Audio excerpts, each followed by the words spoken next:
Solid state part 7 में आपका स्वागत है।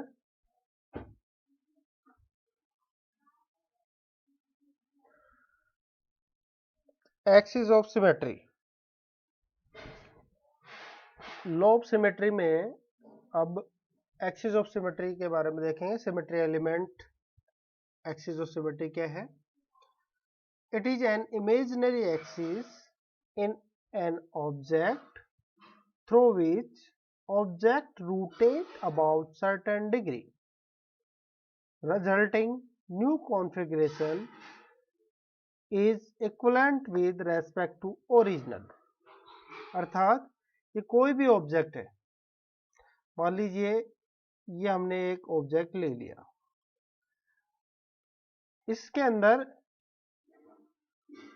इमेजिनरी एक्सिस है। मान लीजिए हमने काल्पनिक एक एक्स बना लिया, ये बना लिया हमने काल्पनिक एक्सिस, जो इसको 1 दे देते हैं, इसको 2 दे देते हैं और इसको 3 दे देते हैं। कॉर्नर 1 और 2 के बीच से होते हुए कॉर्नर 3 को काटते हुए हमने एक एक्सिस पास करा दिया।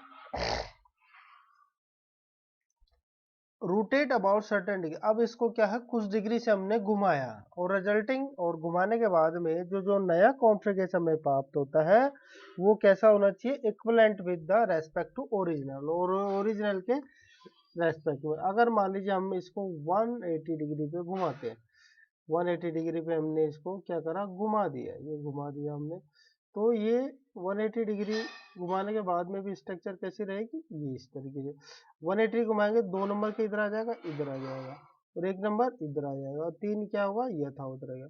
अब ये देखिए, ये जो स्ट्रक्चर, ये वाली स्ट्रक्चर और ये वाली स्ट्रक्चर क्या बिल्कुल सेम है, क्या है, इक्विवेलेंट है एकदम।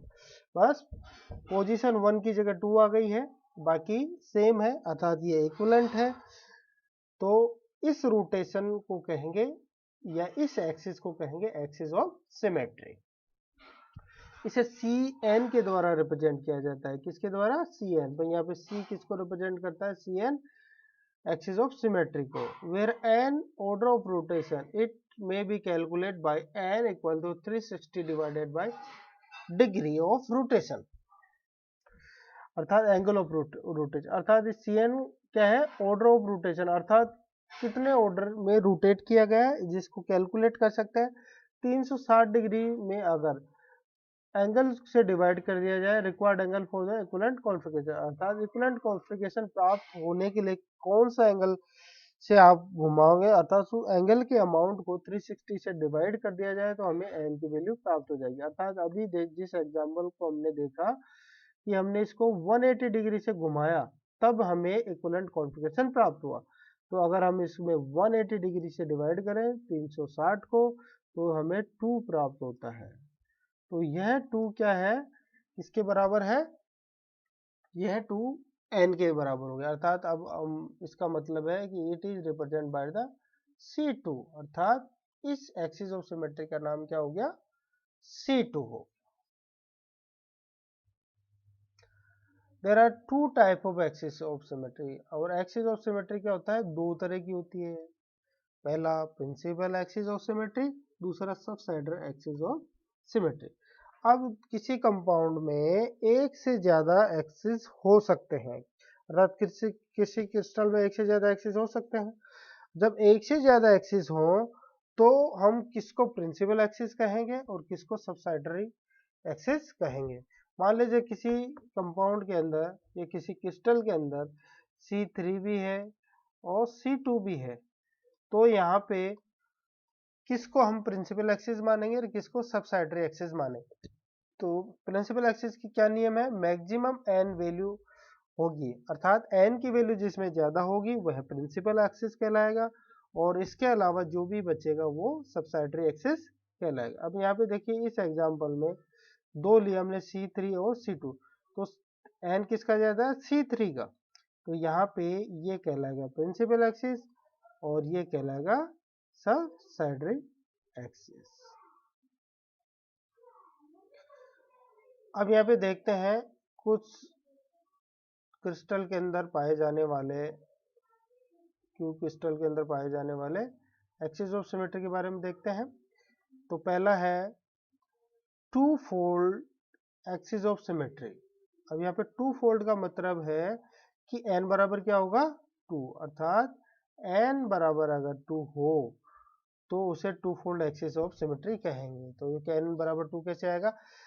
अगर 360 को डिग्री को 180 डिग्री से डिवाइड करें तो n बराबर 2 आएगा, अर्थात किसी कंपाउंड को अगर 180 डिग्री से रोटेट करा दें हम, कितने डिग्री से?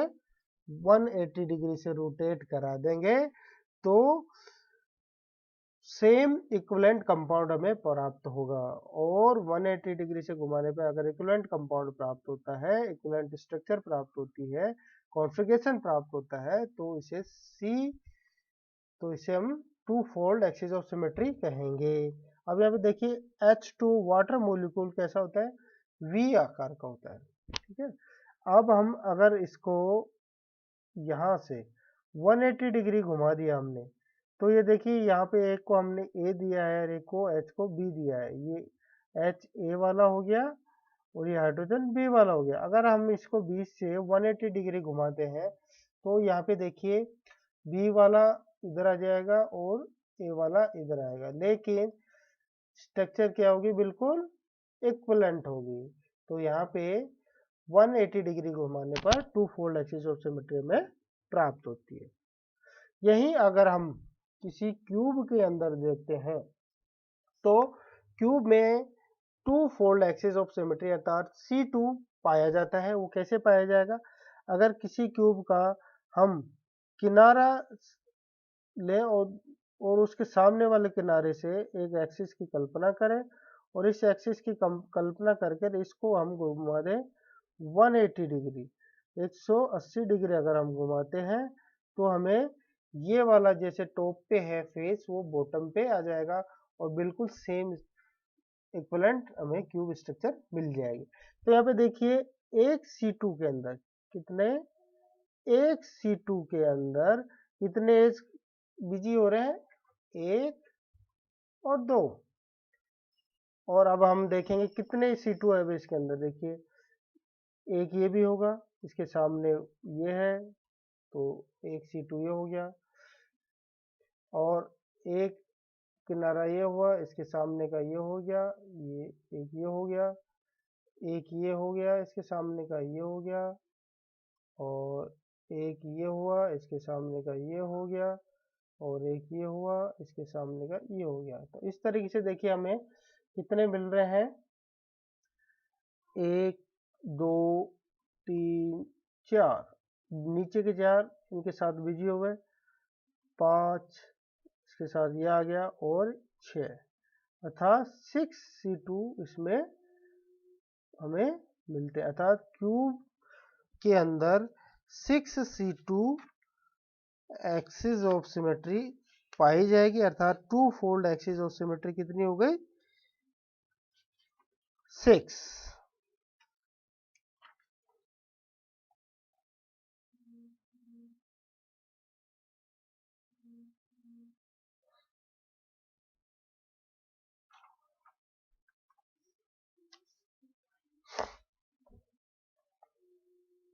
अब three fold axis of symmetry, three fold axis symmetry में थ्री थ्री n बराबर 3 होगा। ये कब आएगा? जब किसी कंपाउंड को 120 डिग्री घुमाया जाए तो हमें n बराबर 3 प्राप्त होता है, अर्थात 360 में 120 डिवाइड करें तो हमें 3 मिलेगा, अर्थात किसी कंपाउंड को हम कितने डिग्री घुमाएंगे? 120। तो यहाँ पे एक सिंपल सा एग्जांपल लिया हमने BF3। BF3 में देखो यहाँ पे F1 लिखा है, यहाँ पे F2 लिखा है, यहाँ पे F3 लिखा है। और BF3 क्या होता है? एक simple plain trigonal planar structure होती है। तो अगर हम B से पास कराते हुए किसी एक्सिस की कल्पना करें, ये सिर्फ किससे पास हो रहा है? B से, B के बीचों बीच से निकल रहा है इस तरीके से। और अब इसको घुमाते कंपाउंड को 120 डिग्री से, तो 120 डिग्री से हम घुमाएंगे तो ये देखिए स्ट्रक्चर हमें प्राप्त होगी। F1 की जगह F2 की जगह F1 होगा, F3 की जगह F2 और ये F1 की जगह F3। तो हमें ये स्ट्रक्चर, अब ये देखिए बिल्कुल इक्विवेलेंट है, ये स्ट्रक्चर बिल्कुल इक्विवेलेंट है ओरिजिनल के। तो हमें कितने C3 एक्सिस ऑफ सिमेट्री में, 3 फोल्ड एक्सिस ऑफ सिमेट्री में BF3 में प्राप्त होती है। अब देखिए हम क्यूब के अंदर 3 फोल्ड एक्सिस ऑफ सिमेट्री को देखेंगे। अब क्यूब के अंदर देखिए कॉर्नर होता है, ये देखिए कॉर्नर है। एक कॉर्नर में देखो ये फेस हो गया, दूसरे इस एक ये फेस हो गया, और एक बिल्कुल पीछे वाला इसकी तरफ का फेस हो गया। अर्थात जो हमें 3 फोल्ड एक्सिस ऑफ सिमेट्री में इस तरह का कॉर्नर हमें पता है, अभी इस तरीके का कॉर्नर। तो फेस जगह इसको F1 लिखेंगे, इसको F2 लिख दें फेस को, और इसको F3 फेस लिखें। ये वाला F3 हो गया। तो ये देखिए F1, F2 और F3। तो यहाँ पे क्या मिलेगा? C3 मिलेगा, 3 फोल्ड एक्सिस ऑफ सिमेट्री। अब ये 3 फोल्ड एक्सिस ऑफ सिमेट्री में एक कॉर्नर के साथ में दूसरा कॉर्नर क्या हो जाएगा? व्यस्त हो जाएगा। तो यहाँ पे एक 3 फोल्ड एक्सिस ऑफ सिमेट्री हो गया, ये इसको 1, इसी तरीके से इससे और ये वाला कॉर्नर हो गया, तो ये 2, और इस तरीके से ये 3, ये 4।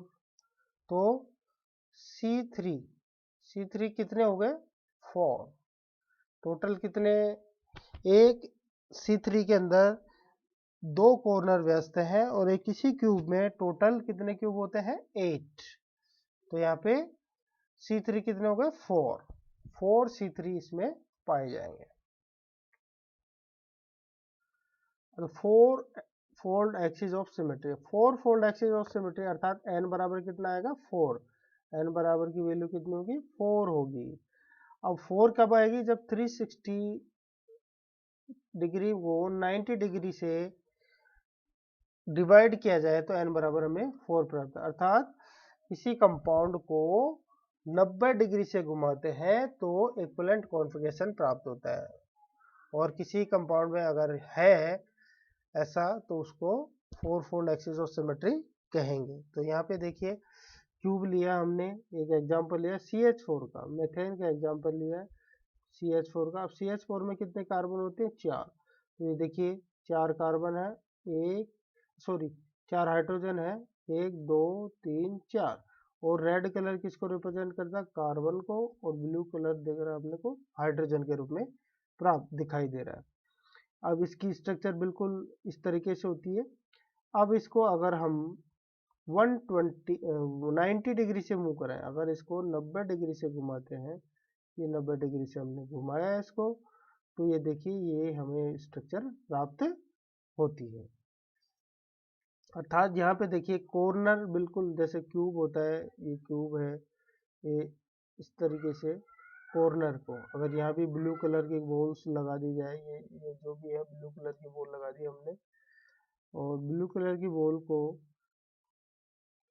अब अगर हम इसको 90 डिग्री घुमाएंगे तो ये बॉल यहाँ आ गई, और यहाँ की बॉल यहाँ आ जाएगी, यहाँ की बॉल यहाँ आ जाएगी, और यहाँ की बॉल यहाँ आ जाएगी।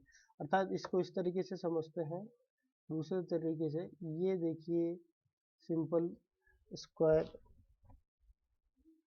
हो गया। अब इसमें देखिए इसको 1 देंगे, इसको 2 देंगे, इसको 3 देंगे, और इसको 4 देंगे। अब इस एग्जांपल से समझें।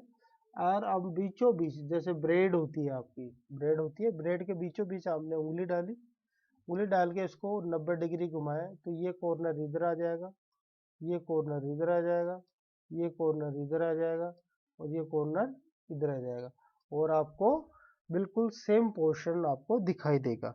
अर्थात 90 डिग्री घुमाने पर जो नया ओरिएंटेशन आता है वो क्या है? पहले वाले के बिल्कुल इक्विवेलेंट है। तो 90 डिग्री घुमाने पर हमें इक्विवेलेंट प्राप्त होता है। जैसे ब्रेड में इसको आप आसानी से कर सकते हैं, ब्रेड में आप एक किसी पैन या उंगली डालिए, और फिर आप उसको 90 डिग्री पे घुमाएंगे तो आपको पहली और जो ऑपरेशन के बाद की जो ब्रेड की पोजीशन है बिल्कुल सेम दिखाई देगी।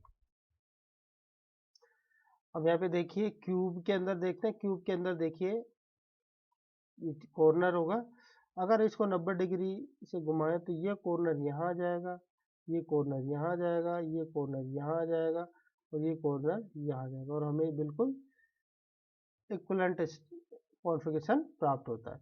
तो अर्थात एक फेस से दूसरे फेस से के मध्य गुजरता हुआ एक काल्पनिक एक्सिस की हम कल्पना कर रहे हैं, जिसे four fold axis of symmetry कहेंगे। अब इसमें क्यूब में दो फेस क्या हो रहे हैं, बिजी हो रहे हैं। तो क्यूब में के टोटल है एक, ये हो गया, और एक पीछे से यहाँ तक, अर्थात इसमें 6 फेस होते हैं और एक C4 के अंदर 2 फेस बिजी होते हैं।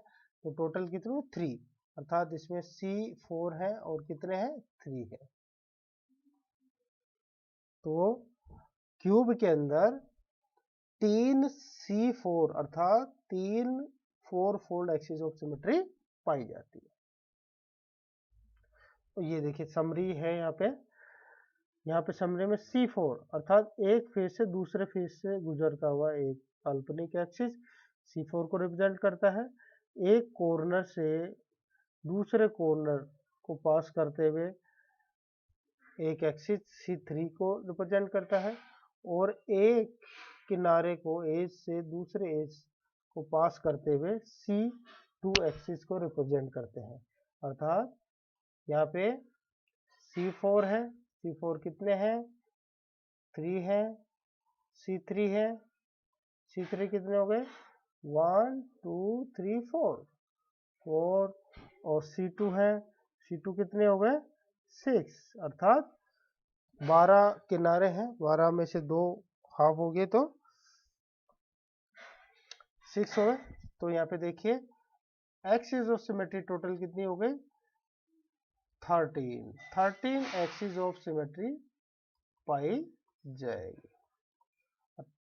तो किसी भी क्यूब में एक्सिस ऑफ सिमेट्री कितनी होती है, 13 होती है, जिसमें से 3 तो C4 होती हैं, 4 C3 होती हैं और 6 C2 होती है। Thank you.